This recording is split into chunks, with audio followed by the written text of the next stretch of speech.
यो अहिलेको एकीकरण अभियानमा संयोजक रहनु भएको थियो र आज त नयाँ कार्य समिति बनेछ। तपाईलाई कस्तो फिलिङ भइरहेको छ? यस कमिटीले मलाई लाग्छ जुन एउटा अन्तर्राष्ट्रिय स्तरमा युएको नेपाली साहित्यलाई पुर्याउनु पर्छ भन्ने किसिमले हामीले एउटा योजना मिसन बनाएका छौँ। अहिले बनेको आने बनेको समिति जुन किसिमको समिति बनाएको जुन किसिमको साथीहरू यसमा आउनु भएको छ, पुराना साथीहरू नयाँ साथीहरू सम्मिश्रण भएर त्यसले अवश्य यसलाई अन्तर्राष्ट्रिय स्तरमा युएको नेपाली साहित्यलाई ल्याउन सक्छ र नेपालको मेन स्ट्रिमसँग पनि ल्याउन सक्छ भन्ने आशा लिएका छौँ। हस्, धन्यवाद। आजको जुन समिति बनेको छ यो समितिबाट तपाईँले कस्तो खालको एक्सपेक्टेसनहरू अथवा यो समिति जुन आज जुन सौहार्द वातावरण बन्न सफल भएको छ यसबाट तपाईँले के भन्न चाहनुहुन्छ? तपाईँ एउटा यो अभियानको एउटा हिस्सेदार, एउटा सहयोगी, एउटा सहपाठी भएको प्रश्नलाई धन्यवाद।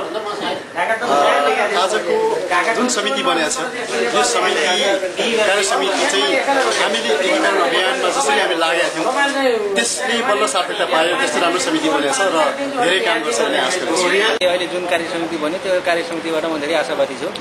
जुन कि यसमा लामो समयसम्म साहित्यमा भिजेका व्यक्तिहरू यसमा आइरहनु भएको छ। जस्तै आफ्नै भिजन भएका साथीहरू हुनुहुन्छ।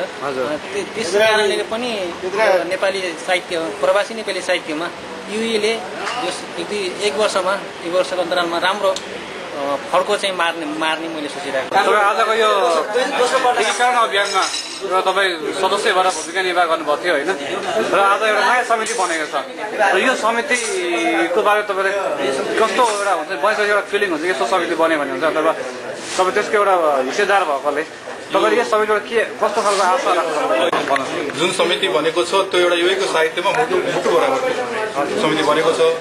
अब यसलाई उहाँहरूले अगाडि लैजाने प्रतिबद्धता दिइसक्नु भएको छ। त्यसलाई बाहिर बस्ने हामीहरूले पनि धेरै सहयोग गर्दै जानुपर्छ। तपाईँ एउटा पत्रकार भएर चिन्नु भएको छ, साहित्यकार पनि तपाईँ हो। तपाईँले अहिले जुन नयाँ समिति जुन आज फर्म भएको छ यसबाट तपाईँले के आशा राख्नुभएको? साथीहरू राम्रा छन्, सबै जुन मतलब निर्वाचित भएको छन् अथवा छानिएका छन् ती साथीहरू राम्रा छन्। र मैले अघि पनि भनेको थिएँ जस्तो यो आज जुन यहाँ एउटा भेला भयो यो एउटा ज्ञानको लागि लगानी गरेको हो कि यो साथीहरूले। यसभन्दा अगाडि विभिन्न पक्षमा लगानी गरेको यो जुन लगानी भयो यो एउटा ज्ञानको लागि लगानी भएको यो सभा थियो र साहित्यको लागि लगानी भनेको ज्ञानको लागि भनेको त्यो एउटा समष्टिमा नेपाली साहित्यलाई उर्वर गर्नको लागि।